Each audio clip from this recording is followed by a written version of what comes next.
The wind howled across the ashen wastes like a mourning spirit, kicking up veils of ochre dust that stung the eyes and coated every surface in fine, choking grit.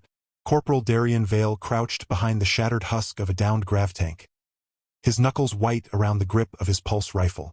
His uniform, once crisp and proud, was torn, scorched, and stained with blood that wasn't his. Around him, the desert battlefield lay littered with the detritus of war. Twisted metal, smoldering wreckage, and bodies, human and alien, scattered like discarded toys. The fight had ended hours ago, but the silence that followed was somehow louder than the explosions.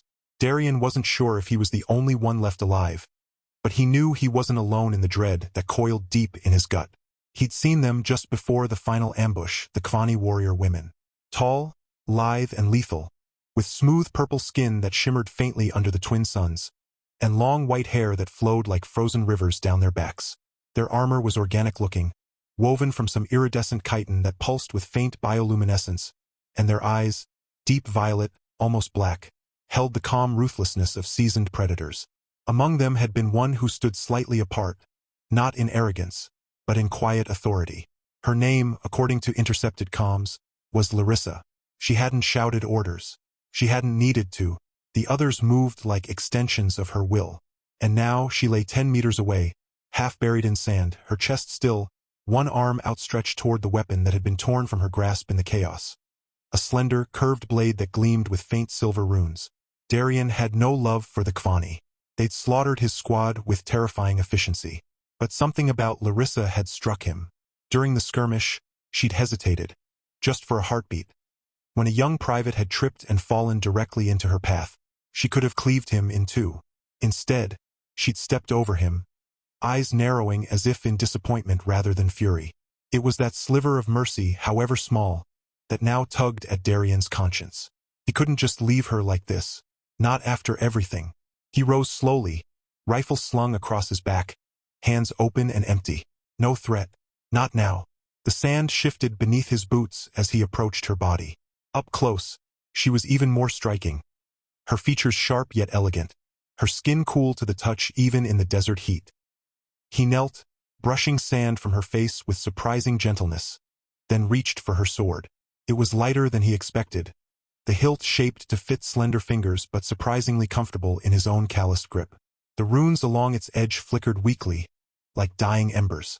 "I don't know your customs," Darien murmured, his voice hoarse, "but I figure everyone deserves to go home with their blade." He placed the sword across her chest, aligning it with her folded arms as he'd seen in old earth burial rites. The moment the hilt touched her palm, a low hum filled the air, not loud, but deep, resonating in his bones like the tolling of a distant bell. Then the runes blazed to life, not with silver, but with a brilliant, pulsing gold. Light spilled from the blade, washing over Larissa's still form, sinking into her skin like liquid sunlight. Darien stumbled back, heart hammering against his ribs. And then she gasped, not a weak, pained breath, but a sharp, full inhalation, as if she'd been drowning and finally broke the surface. Her eyes flew open, wide, violet, and burning with an inner fire that made Darien freeze in place. But before he could react, movement flickered at the edge of his vision. Figures emerged from the dunes. More Kwani warriors, their armor dulled by dust, their faces grim with grief. They'd come to retrieve their fallen sister. Their expressions shifted from sorrow to horror the instant they saw the glowing sword resting on Larissa's chest. One dropped to her knees, whimpering. Another turned and ran, sprinting into the wastes without a backward glance. Within seconds, the entire group had scattered, vanishing over the dunes like phantoms fleeing daylight. Only Darien remained, standing in the center of the glowing radiance, utterly bewildered. Larissa sat up slowly, her movements fluid despite having been dead mere moments before. She looked at her hands, then at the sword, then finally at Darien. Her voice, when she spoke, was low and melodic, yet edged with something ancient and dangerous. "You touched the heart blade." Darien swallowed hard. I was just returning it." "You are human," she said, as if stating the obvious. But there was no venom in her tone, only curiosity, and something else he couldn't quite place. Wonder, perhaps? "Yeah, Corporal Darien Vale, 3rd Terran Expeditionary Force." He offered a weak salute, then dropped his hand, suddenly feeling foolish. Sorry about, well, everything. Larissa rose to her feet with impossible grace, the glowing sword now dimming to a soft shimmer. She studied him, head tilted slightly. The heartblade only awakens for those deemed worthy by the soul it once served. It does not choose the living. It chooses the true. She paused, her violet eyes searching his. Why did you return it? Darien shrugged, rubbing the back of his neck. Didn't feel right leaving you weaponless, even in death. Besides, he glanced toward the dunes where her warriors had fled. Seems like your people think you're cursed now or something. Figured you might need a friend. A flicker of something, amusement, crossed her features. They fled because the Heartblade's resurrection is forbidden. It hasn't happened in 500 cycles. To witness it is to witness the will of the ancestors, and such power terrifies those who do not understand it. She stepped closer, close enough that he could smell the faint scent of ozone and desert blooms clinging to her skin. But you walked into the glow without fear. I was terrified, Darien admitted with a dry chuckle. Still am. But running away never fixed anything. Larissa smiled then. Not a warrior's smirk, but something softer, warmer. Then perhaps the blade chose wisely. Before Darien could respond, a rumble shook the ground beneath them. Not thunder, the desert skies were clear, but the deep, mechanical growl of approaching vehicles. Human dropships, their engines screaming as they descended through the upper atmosphere. Reinforcements, or worse, cleanup crews, the kind that didn't ask questions before glassing a battlefield. Larissa's expression hardened. They will kill you for aiding me. Probably, Darien said, already scanning the horizon. But they'll kill you faster. She didn't argue. Instead, she reached out and took his hand, her touch cool but firm. Then run with me. He hesitated only a second before nodding. Where to? Somewhere the Terran Empire doesn't watch. Somewhere the sand remembers the old songs. She pulled him toward a narrow ravine carved into the eastern ridge. Follow and do not look back. They ran. Not like soldiers retreating, but like two souls escaping fate itself. The dropships roared overhead, searchlights slicing through the dust like knives. Pulse rounds chewed the earth behind them, kicking up plumes of sand. Darien fired back blindly, more to suppress than to hit, his breath ragged in his throat. Larissa moved like a shadow, silent and swift, her resurrected blade now sheathed across her back, its glow hidden beneath a fold of her cloak. When they finally reached the ravine, she led him deep into its winding depths, where the walls rose high enough to block the sky. There, half buried in the sand, was a hatch, old, rusted, but unmistakably Kvani in design. She pressed her palm against a hidden panel, and with a hiss of releasing seals, it slid open, revealing a dimly lit corridor that sloped downward into darkness. An old way station, she explained, used by my ancestors before the war fractured our clans. Darien stepped inside, the cool air a relief after the desert's furnace breath. The walls were lined with carvings, scenes of starships and great battles, of purple-skinned figures standing beside humans, their hands clasped in alliance. You used to be allies with us? Long before your empire forgot the old pacts, Larissa said softly, before fear turned to conquest. They walked in silence for a time, the only sound their footsteps echoing on metal floors. Darien couldn't help but steal glances at her, the way her white hair caught the faint light, the quiet strength in her posture, the way her fingers occasionally brushed the hilt of her blade as if reassuring herself it was real. She was nothing like the enemy he'd been trained to hate. She was complicated and fascinating. Eventually, they reached a chamber lined with sleeping pods, most of them cracked and empty. Larissa activated a console, and the room hummed to life. Lights flickered on, air recyclers whirred, and a holographic map of the sector shimmered above a central table. We're not safe here for long, she said. The Empire will scour every inch of this desert. But there's a place, a hidden enclave in the crystal spires. My people call it Velora, the last cradle. If we can reach it, we'll be beyond their reach. And if we can't? Darien asked. Then we die as we lived, free. She turned to him, her eyes serious. But I would not see you die for a cause not your own. You may leave now. I will not hold it against you. Darien laughed. A short, rough sound. Lady, I'm already branded a traitor the moment command sees me with you. Besides, he met her gaze, his own steady. I think I'd like to see this last cradle. And maybe learn why a warrior like you spared a kid in the middle of a firefight. Larissa blinked, then looked away, a faint flush rising on her purple cheeks. He reminded me of my youngest brother, lost in the first wave of the war. Ah, Darian said gently, so you do have a soft side. Do not mistake compassion for weakness, she warned, though there was no heat in her voice. Wouldn't dream of it, he said with a grin. Especially not after watching you come back from the dead. Over the next few days, they traveled by night, hiding by day in ruins and caves. Larissa taught him Kwani survival tricks, how to find water in dry riverbeds, how to read the stars for navigation, how to mask their scent from tracking drones. In return, Darian shared stories of Earth, of oceans and forests, of music and pizza, of his little sister who dreamed of becoming an astrophysicist. Larissa listened with rapt attention, her eyes wide with wonder at the idea of something as simple as ice cream. Their banter grew easier, their silences more comfortable. He learned she was not just a warrior, but a scholar of ancient histories, fluent in 7 dialects, and secretly fond of Earth rom-coms she'd intercepted from old broadcast signals. She learned he joined the military not for glory, but to pay off his family's medical debts after his mother fell ill. They were enemies by circumstance, but something else, something deeper, was growing between them. One evening, as they rested beneath a canopy of bioluminescent vines in a hidden oasis, Larissa turned to him. Darian, if we reach Velora, what will you do? Return to your people. He was quiet for a long time, watching the twin moons rise over the dunes. I don't know. The Empire doesn't forgive deserters. And even if they did, I'm not sure I believe in their war anymore. He looked at her. Maybe I'll stay, learn your ways, help rebuild what was lost. She didn't answer right away. Instead, she reached out and touched his cheek, her fingers trembling slightly. The Heartblade does not awaken for just anyone, Darian. It does not resurrect just anyone. The ancestors have spoken. You are meant to walk this path with me. Before he could respond, the ground shook violently. Not from vehicles this time, but from something far worse.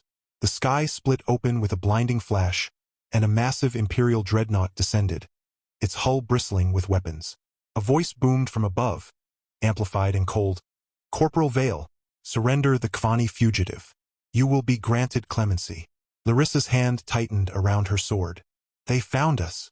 Darian stood, his jaw set. Then we fight. No, she said, her voice firm. Not yet. There's one last chance. She pulled a small, crystalline device from her belt. This is a phase key. It can activate the ancient teleporter beneath the spires. But it needs 2 signatures, one Kwani, one human, to open the gate. Then let's go, Darian said. They ran through the oasis, dodging falling debris as the dreadnought unleashed bombardments that turned sand to glass. The crystal spires loomed ahead, towering, jagged formations that hummed with latent energy. At their base was a stone archway, covered in moss and thyme. Larissa placed her hand on one side of the arch, Darian on the other.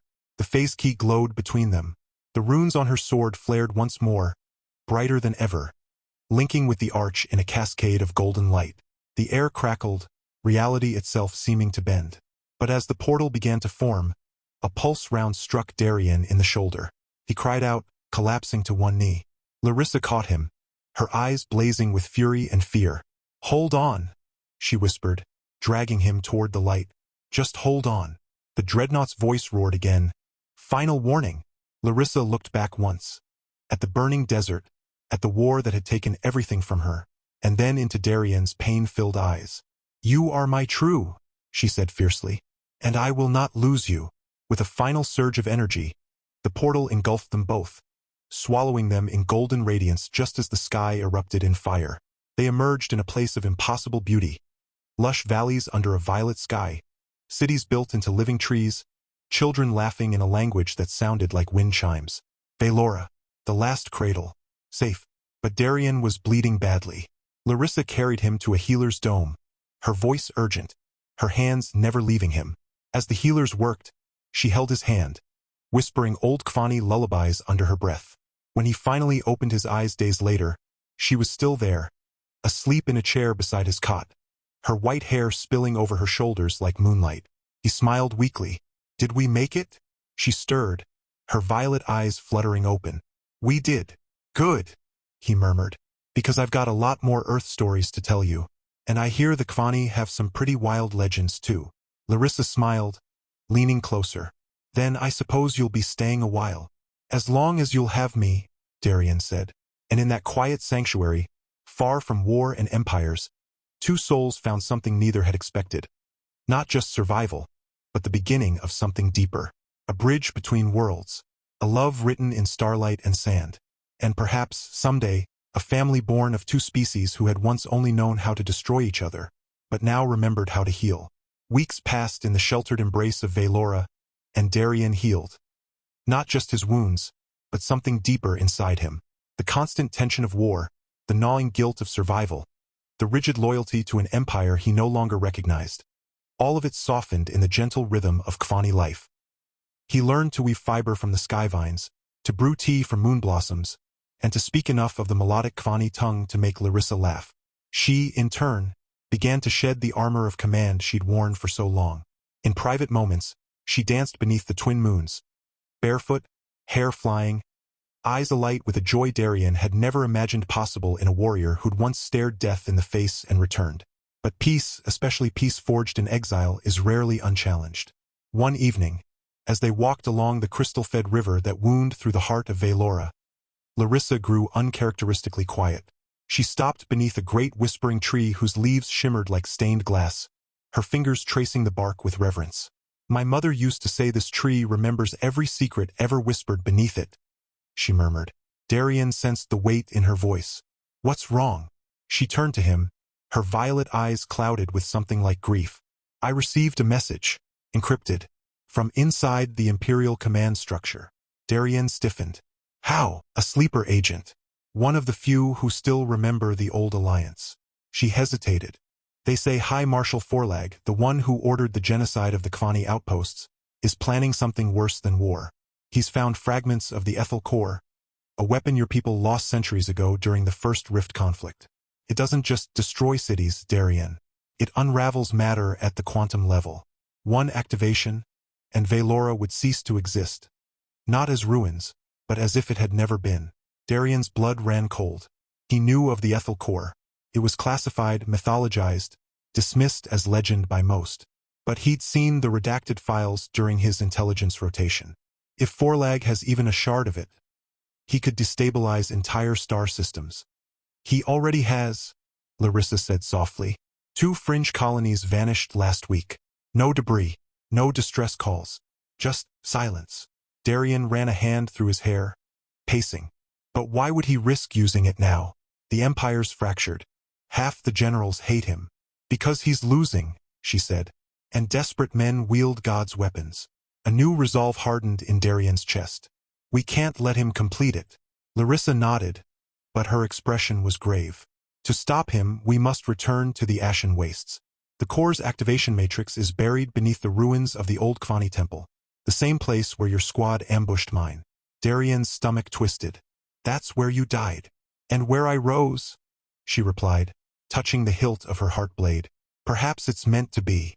Their return journey was nothing like their escape. This time they weren't fugitives, they were hunters. Using stolen Imperial transponders and cloaked skiffs gifted by the elders of Valora, they navigated the war-torn sectors with surgical precision. Along the way, they recruited unlikely allies. A rogue AI that had once served the Empire but now sought redemption. A human smuggler named Rena who'd lost her family to Forlag's purges. And, most shockingly, a band of young Kvani dissidents who'd refused to flee and had been living underground, sabotaging Imperial supply lines. Among them was Kayla, a fierce, sharp-tongued scout with eyes like storm clouds and a dry wit that reminded Darian of his sister. She distrusted him at first, calling him Terran Ghost, and accusing Larissa of betraying their people by trusting a human. But after Darian saved her during a botched raid on an Imperial relay station, taking a plasma burn to the arm meant for her, she grudgingly offered him a flask of fermented sky nectar as thanks.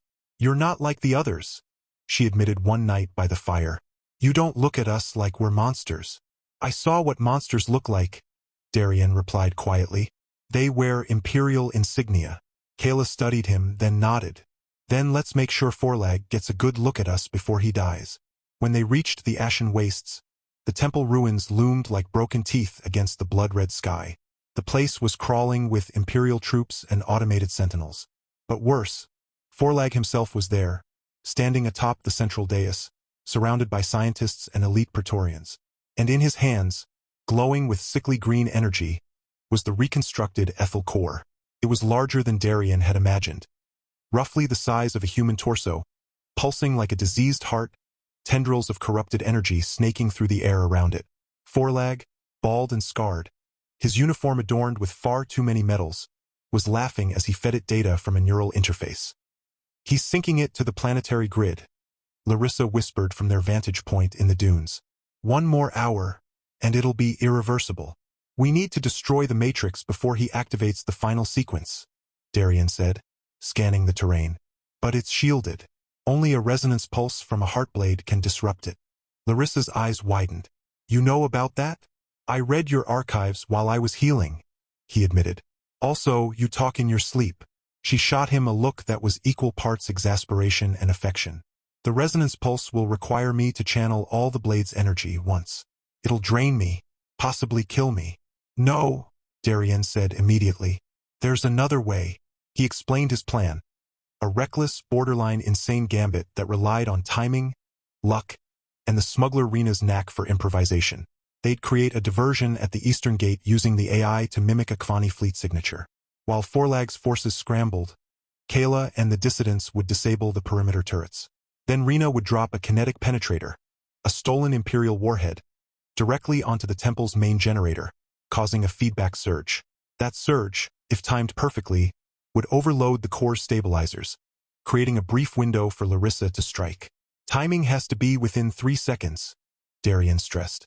"Not 4, not 2, 3. Larissa met his gaze. "And if I'm not fast enough, then we die together," he said simply. "But I believe in you." The battle began at twilight. Chaos erupted as phantom Kvani ships appeared on Imperial scanners, their signatures flawless thanks to the AI's forgery. Forlag roared orders, his face contorted in fury. The eastern gate exploded in fire as Kayla's team struck with surgical precision. Turrets went dark one by one. Rena's skiff screamed overhead, releasing the warhead with a howl that split the sky. The ground heaved as the kinetic penetrator struck true. The temple's generator flared, then shorted out in a cascade of blue lightning. The Ethel core flickered, its green glow stuttering. "Now!" Darien shouted. Larissa moved like a comet. She sprinted across the battlefield, dodging pulse fire, her heartblade blazing with golden light. Forlag saw her coming and raised a sidearm, but Darien tackled him from the side, the two men crashing into the dust in a tangle of limbs and curses. "You!" Forlag snarled, trying to bring his weapon to bear. "Traitorous worm! You started a war you can't win," Darien growled, blocking the barrel with his forearm. "And you're going to lose everything." Above them, Larissa reached the dais. She plunged her heartblade into the core's matrix. The world seemed to hold its breath. Then light. Not golden, not green, but pure, blinding white. The core shrieked, its form destabilizing, reality itself warping around it. Larissa screamed as the energy surged through her, her purple skin glowing, her white hair lifting as if caught in a hurricane. Darien shoved Forlag aside and lunged for her. He wrapped his arms around her just as the core imploded. Silence. Then wind. He opened his eyes. They were still in the temple ruins. The core was gone. Forlag lay unconscious, his face pale, his neural interface smoking. The Imperial troops were scattering, leaderless and terrified. And Larissa was alive. Weak, trembling, her breath shallow, but alive. Her eyes fluttered open. Did it work?" Darien pulled her close, his voice thick. "It worked." But their victory was short-lived. As they regrouped with their allies, a new transmission crackled over the comm. This one not from the Empire, but from deep space. A ship had entered orbit. Not Terran. Not Kvani. It was older. The vessel descended without sound, its hull seamless, its design unlike anything Darien had ever seen. It bore no insignia, no weapons, only a single symbol on its bow. An eye within a spiral. The elders of Velora had spoken of such ships in hushed tones. The Vaetheri, the Watchers, ancient beings who had seeded life across the galaxy millennia ago, then vanished. They were myth, legend, until now. A beam of light descended from the ship, and within it stood a figure, tall, translucent, neither male nor female, its form shifting like smoke. It spoke not with sound, but directly into their minds. You have disrupted a great balance. The ethyl core was not merely a weapon. It was a key, and you have broken it. Darien stepped forward, shielding Larissa. We stopped a madman from destroying worlds. If that's imbalance, then I'll take it. The Watcher tilted its head. Forlag sought to use the core to open the threshold, the gateway to the space between universes. He would have unleashed horrors beyond your comprehension. But in destroying the core, you have also sealed the threshold from both sides. Larissa frowned. What does that mean? It means your people and many others are now trapped in this reality. No more ascensions. No more exodus. No more escape from the coming collapse.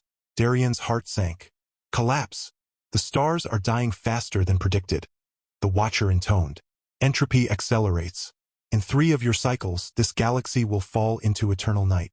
Silence fell over the battlefield. Even the wind seemed to mourn. Then the Watcher turned its gaze to Larissa.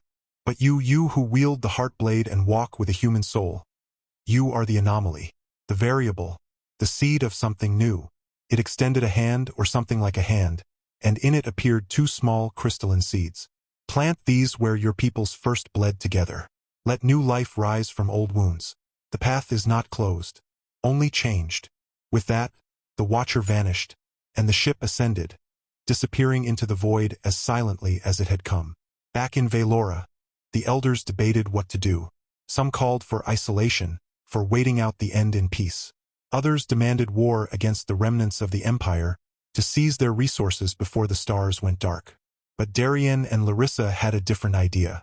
They returned to the Ashen Wastes, not as soldiers but as gardeners. In the very crater where the temple had stood, where blood had soaked the sand for years, they planted the 2 seeds given by the Watcher. One glowed faintly violet, the other soft blue. Within days, strange plants sprouted, trees with silver bark and leaves that hummed in harmony, fruit that shimmered like captured starlight. Refugees began to come, humans fleeing the crumbling empire, Kvani from hidden enclaves, even former enemies drawn by rumors of a miracle in the wastes. Darien and Larissa welcomed them all. No questions, no oaths, only shared labor and shared bread. Years passed. The trees grew into a forest. The forest became a city, Ethelis they called it, after the broken weapon that had led them here. Humans and Kvani built homes side by side, their children playing in the glowing groves, speaking a blended tongue of laughter and song. Darien, now gray at the temples but strong in spirit, often stood on the central balcony with Larissa, watching the sunset paint the sky in hues of amethyst and gold. She leaned her head on his shoulder, her white hair catching the last light. "Do you ever wonder if we did the right thing?" she asked one evening. He kissed her forehead. "Every day, and every day, I see our daughter running through the trees with Kayla's son, arguing over whose turn it is to feed the sky foxes. And I know we did." Larissa smiled. "She has your eyes. And your stubbornness," he teased. But beneath the peace, a quiet tension remained. The stars were dimming. The collapse was coming. Yet in Ethelis, something new was growing. Not just trees, but hope. The third way, not human, not Kvani, together. And deep in the heart of the forest, the Heartblade stood embedded in stone, its runes pulsing softly. Not with the light of war, but with the steady, enduring glow of a love that had defied death, empire, and even time itself. The end was coming, but so was something else. Something they would build, together with their hands, their hearts, and the children who would carry their story into the dark. Years flowed like the crystal rivers of Velora, carving new paths through the lives of Darien and Larissa, shaping a world neither had dared to dream of when they first met on that blood-soaked battlefield. The settlement of Ethelis, once just a cluster of tents and saplings, had blossomed into a thriving city of harmony, its spires woven from living wood and light, its people a mosaic of human and Kvani faces, voices, and dreams. And at the heart of it all stood the 2 who had defied war to plant peace. Their wedding was not held in a palace or under cold steel arches, but beneath the twin heart trees. Their branches now entwined so completely that no one could tell where one ended and the other began. The ceremony was simple yet profound. The elders of both peoples wove a single braid from Darien's dark hair and Larissa's white strands, binding them with threads of starlight fiber. Kayla, now a respected counselor and mother of 3, officiated with a rare softness in her voice. Rena flew in from the outer colonies with a cargo hold full of earth wildflowers, daisies, lavender, and bluebells, which she scattered across the ceremonial dais, laughing through tears as she said, "For your kids to roll around in. Trust me, you'll have a lot." And they did. Their first child, a daughter named Saren, was born under the full light of both moons, her skin a delicate lavender hue and her eyes the deep warm brown of her father's, yet flecked with violet sparks that shimmered when she laughed. She spoke her first words in both languages by age 2 and once tamed a desert wind spirit by offering it a piece of honeyed sky fruit. 2 years later came twin boys, Kalen and Torin, fierce, mischievous, and inseparable. They inherited their mother's warrior grace and their father's stubborn kindness. At 5, they built a hovercart from scrap parts and flew it, briefly, into the community greenhouse, showering the elders with moonblossom petals. Larissa scolded them, but Darien couldn't stop laughing. Then came Alira, quiet, thoughtful, with her mother's white hair and her father's crooked smile, who could calm storm beasts with a song and once healed a dying sky whale by humming a lullaby Darien had taught her from Earth. And finally, little Rin, the surprise of their later years, born when Darien's beard had turned silver and Larissa's battle scars had softened into stories. He had purple-tinted cheeks, human hands, and a laugh that sounded like wind chimes in a summer rain. Their home was never quiet. Boots were always missing. Pulse rifles, kept for tradition, not war, were sometimes turned into toy swords. The kitchen was a battlefield of its own during baking hour. Flour on the ceiling, jam on the walls, Larissa trying to teach Earth pie recipes while Darien insisted Kvani spice glaze was objectively superior. They argued. They danced. They held each other through nightmares of past wars and fears of the dimming stars. But always, they returned to the same truth. They were home. Together. As the children grew, so did Aethelis. More refugees came, not just from war but from despair. And each time, Darien and Larissa opened their doors. They adopted 2 orphan Kvani girls after a mining accident on the northern rim, and later, a human boy whose parents had vanished in the outer dark. "Family isn't blood," Larissa would say, ruffling his hair as he sat with Saren and the twins studying celestial maps. "It's who stays when the storm hits." The collapse never came, at least not as the Watchers had foretold. The stars still burned, though more gently now, as if conserving their light for those who cherished it. Some said it was because of the heart trees, whose roots now stretched deep into the planet's core, humming with a stabilizing energy. Others claimed it was the children, this new generation of hybrids, who carried within them a resonance that soothed the fabric of reality itself.